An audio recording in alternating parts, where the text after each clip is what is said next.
So here's a sequel to the crying one, kind of to show landing back onto the beach. Not there yet, but you do come out of it, you know. We always come out of it, even when you're in the deepest bit of it. We all come out of it. The question is, how do we come out of it? And I really think it has a lot to do with intention. So I've had this other idea that totally links in with the Father Christmas, and I think is actually really fundamental. If we previously choose before going into situations or entering situations, either like beforehand, in the next couple of months I'm going to choose to be noble, or entering it and go, oh, how am I going to react, and you choose something. It's a bit like going to the candy shop of spirituality. Like, what will you choose to put inside of you? A bit like Matrix, you know, or the idea of having a well-stocked mind, a well-stocked soul. So here is the candy shop, a horrible situation for you to learn and install a new value. So I've chosen nobility, and I have to say, there was a couple of moments like, oh, I totally nearly fell into old, unconscious, probably infantile reactions, wanting to hurt who has hurt, wanting to, you know, be passionate, be alive, not be some wimp who's just going to, like, be noble. So that's why it's so great, because if we weren't tested, we would never know if we've actually kind of made it. I don't know if I've made it, but with the noble thing. So there was this moment where it was like, whoa, right on the edge. I could feel myself like paper thin, about to crash through into the vertigo of no values. And I looked up on internet, noble, and it just helped. It just helped, and I came to the conclusion that noble is having the light inside, or the good inside, or whatever you have inside that you want to protect, the beauty, peace, love, and like Hermes and Hermetic, the holding of the pot, keeping the pot on, and not allowing anything to come in that will destroy that. And I know that if I go out into the world without values and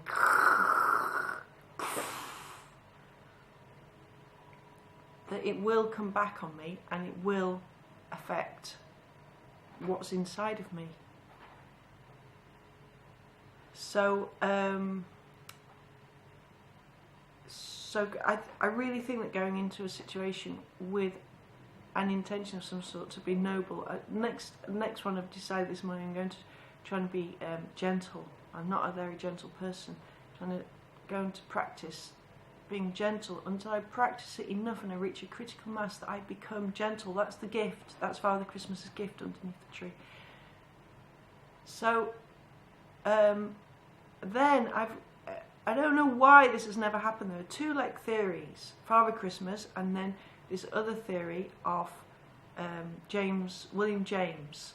I'm going to have to describe really fast, because fortunately somehow I can't make my battery, and so it's forced me to go fast. That's good. Otherwise I warble on forever. William James wrote this wonderful book called Varieties of Religious Experience. I haven't finished it yet, but so far this is what I've got from it. He defines religion as this: how we react to life in our most private moments. Isn't that wonderful? How we react to life in our most private moments. And then explains that we'll never know what our religion is in its totality until we die, because it's like a build-up of these private moments, personal private moments, where we build up an idea of our religion. Not even an idea. It's not even an idea. It's we sculpt our responses into what we believe life is. So on a deathbed, and of course it's all man because this is at the turn of the century, and women, apparently women don't think or have brains. So I apologise on behalf of women for being in that state. And so a man, one man on his deathbed might come to the conclusion, his religion, that life is learning to love. Another might be life is suffering. Another one might be life is learning to escape from danger. Another one might be life is learning to allow life to flourish. Another might be life is about control. Another might be life is suffering, etc, etc, etc, etc. Now he goes on to say, if any person was to be studying, so look over the battery, to be studying the government, you wouldn't just study one branch. For example, the government is about politics, because if you went out into the world and asked people what does government mean, you'd get many different threads. You'd get politics, you'd get governing the people, you'd get controlling the people, you would have law setting, you would have modern day corruption. People might say government is corruption. Other people might say government is a way to evolve the population. Another one might say government helps solidify culture. Another might say government is there to make the rich rich and the poor poor, etc, etc. And so if you were to study government, you'd have to study all of those branches. And so all these people dying on their deathbed with all of these different threads of what their religion is. If we were to study religion, we need to put into a tapestry all of these threads into one great conscious.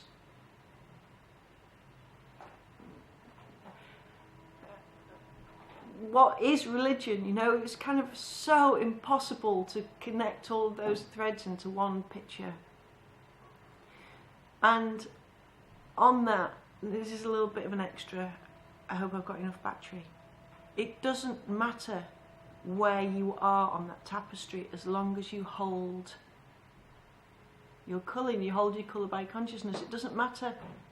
I mean, colour in that moment as well. Your colour is changing all of the time. But let's say right at the end, bang, you're on a deathbed and you say, my religion is purple. That you hold that purple consciously. By being conscious, you hold it. And so you have this really big, you're one tiny little stitch in this massive tapestry of a picture of what it is to be religious, of what religion is. And each person holds their colour. So actually it doesn't matter if you're a really white stitch in a cloud or a really dark stitch making a stone be 3D with the shadow. It doesn't matter if your religion at the end of your life has been, my religion is life is depressive. It doesn't matter. It doesn't matter if you say my religion, life is joy. Is that you hold that colour, that is truly what this life has spun out for you. This is your final stitch. You see, there is no good or bad. It doesn't matter. Only that it's true for you. So suddenly I've connected this thing that life is, religion is how we react to life in our most private moments.